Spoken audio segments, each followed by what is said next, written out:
Hey there folks, welcome to Spectrum Pulse. We talk about music, movies, art, and culture. And today we're going to be talking about the newest album from Halestorm, titled Into the Wildlife. You know, at some point, I'm going to need to find the time to sit down and make an extended special comment on Glee and the effect it's had on popular culture. Yeah, I'm talking about the television show. Stay with me, I've got a point with this. On the one hand, it cultivated one of the most rabid and insufferable fan bases you will ever find online. And this is speaking as one person who was once part of that fan base. And the show's treatment on social issues can be questionable at best, even inside the LGBT sphere, where it's often thrived. Hell, it's one of those shows where the more subtext you extract, the more unsettling it becomes.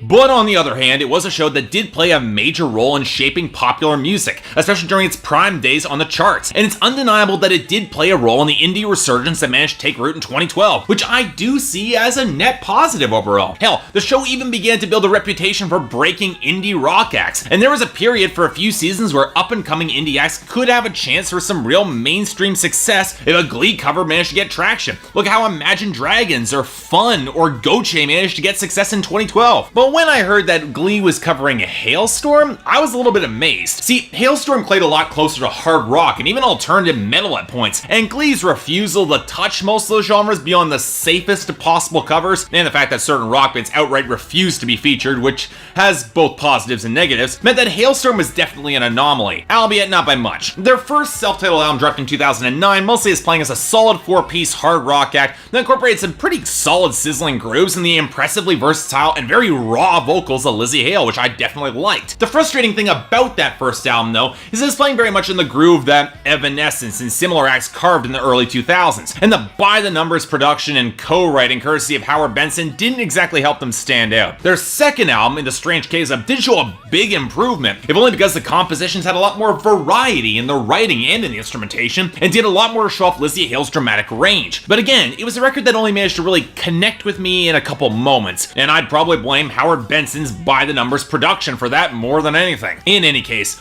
Halestorm is now back with a third album, Into the Wildlife, and with a new producer, Jay Joyce. Now, to say I've got mixed feelings about this, it's an understatement. For one, he's a producer as the majority of his credits in country music, and while he's pushed towards a lot of experimentation with Eric Church and Little Big Town, I'd argue his production has been hit and miss at best, often heavy-handed when it doesn't need to be. Now, that being said, he might be a solid fit with Halestorm, and in more of a rock environment, his trend towards heavier, thicker, meatier sounds could be a natural fit, could give them some much-needed, unique instrumental identity. So, okay, what did we get with Into the Wildlife when I dug into it? Well, we got unique instrumental identity, but perhaps in the worst possible way. I don't know, to say I'm disappointed with this? No, it's not even that, I should have seen this coming. So yeah, if you can't tell, Halestorm's Into the Wildlife is most certainly a step back from their last release, and for the most part, it's the fault of Jay Joyce behind the production board. But what's kind of disconcerting about this album is that the more I really listen through it, is that Halestorm might be falling into a holding pattern when it comes to other elements in their music. And even as a complete sucker for good hard rock in this vein, I'm starting to see the cracks widening even further, and that's not a good thing. So okay,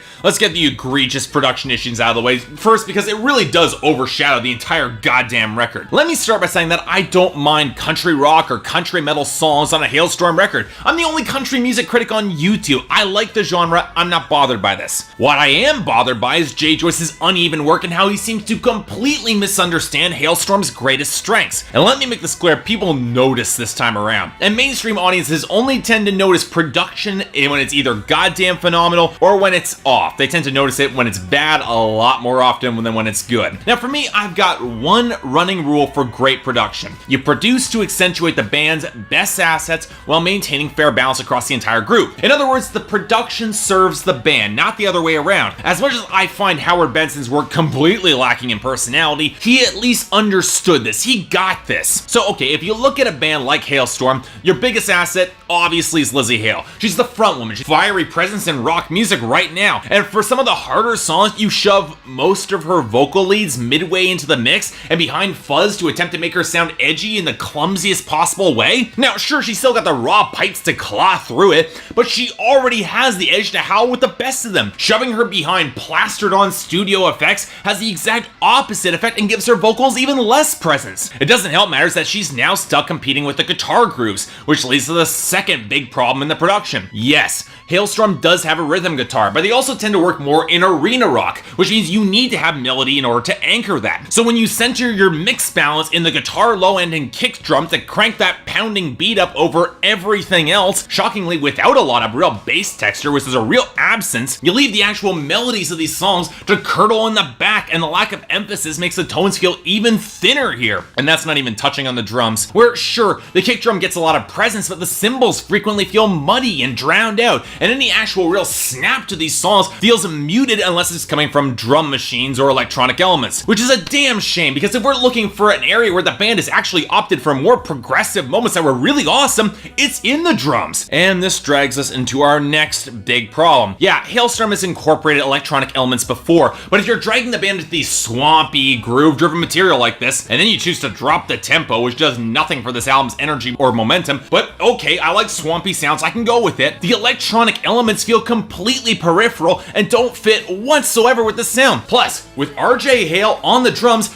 you can make the good argument there shouldn't be drum machines at all on this album. An easy example of this problem, the acoustic interlude on the opening track, Scream. Why include that stuttered filter on top or filmy synths on top as well, especially when the drums are plenty capable of taking things back to the groove naturally? Why drench all the pianos and guitars and reverb on all the ballads, which completely leeches away any sense of real intimacy that might make up for the by-the-numbers composition of the songs? Or add the late 80s inspired backing vocals and that thin backing beat to Dear Daughter that makes us feel so much less soulful and powerful. Or then chop up the snarled country rock guitar progression on New Modern Love into arrangement with the drum machines that's so much less organic and natural. Or that odd multi-tracking on What Sober Couldn't Say that makes Lizzie Hale almost sound like Pink, which, oh yeah, okay, I actually really dug that if I'm being honest. But why make the organ tone so plinking and underweight or push the solo further back into the mix? I don't get these production choices. And you know what the real frustrating part is? It's not that these elements outright cripple songs like they occasionally do in Eric Church's The Outsiders, but because this album does show more ambition from Halestorm to diversify that rock sound, the problem is that it's all wedged through production that's so uneven that what should be amazing moments just kind of feel underwhelming to me. Take that progressive drums that open up Sick Individual. Does it build up to a really awesome Hot for Teacher-like explosion?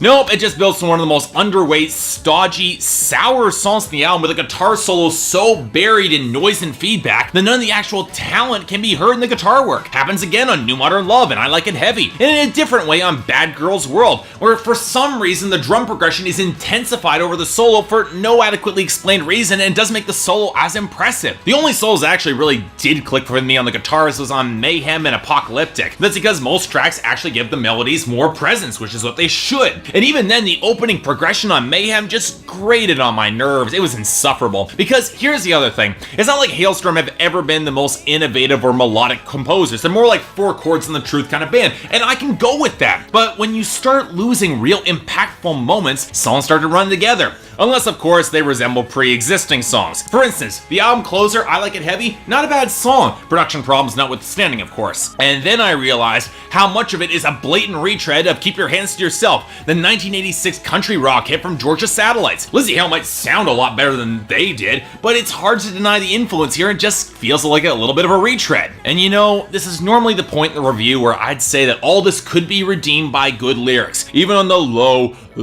bar I hold for hard rock. I mean, I love that Godhard album, but come on, the lyrics are asinine. But here's the thing. It becomes very clear to me by now that Halestorm is just painfully limited from a songwriting lyrical standpoint. Yeah, they write their empowerment anthems and the song about how Lizzie Hale is a total hellraiser, and I can get behind that. But there's little here that make these tracks stand out lyrically from their other albums, and you can only excuse this for so long before it starts becoming a real problem, especially as there seems to be even less unique detail in the songwriting in terms of the metaphors and symbolism than usual. I'll be honest, I actually kind of like Apocalyptic. Sure, one bad night of debauched sex and a bad relationship is bound to end badly, but I also get the feeling that the song knows that and kind of rolls with it, and I can kind of respect that. And I also appreciate the sloppy mess that was What Sober Couldn't Say, that captures what comes out of a messy breakup. The most interesting lyrical element on this entire album for me came in the outro of I Like It Heavy, where Lizzie Hale is singing a cappella, and there's this line: "If there's a God in heaven, she won't mind." Perhaps a line line cribbed from Kevin Smith's Dogma or made up for easy provocation, but there's a sign there that there could have been more to this album beyond just slogans and the same lines that Lzzy Hale has hit over and over again. I'm not saying that it's bad, I'm saying that it's been done before and done a lot, even by Halestorm. Now look,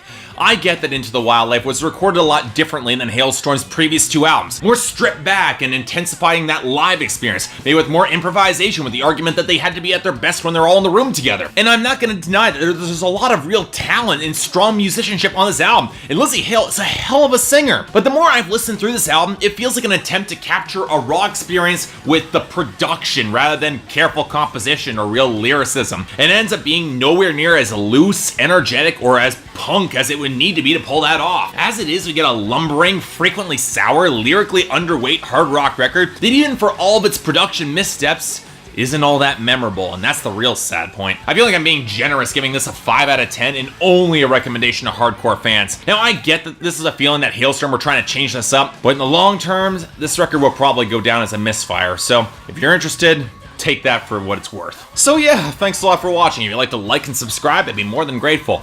I can imagine some of you will really disagree with this. I tend to get this particular comment whenever I'm talking about Jay Joyce's production, because I get there are people who really like it, but I'm sorry, did not work for me whatsoever. But yeah, if there's any other albums coming out that you want me to take a look at, I'm getting to Tyler the Creator, just give me a little more time. And if there's anything else I might be able to do to improve my presentation, I'm all ears. But until then, I'm Mark, you're watching Spectrum Pulse, and I'll see you next time.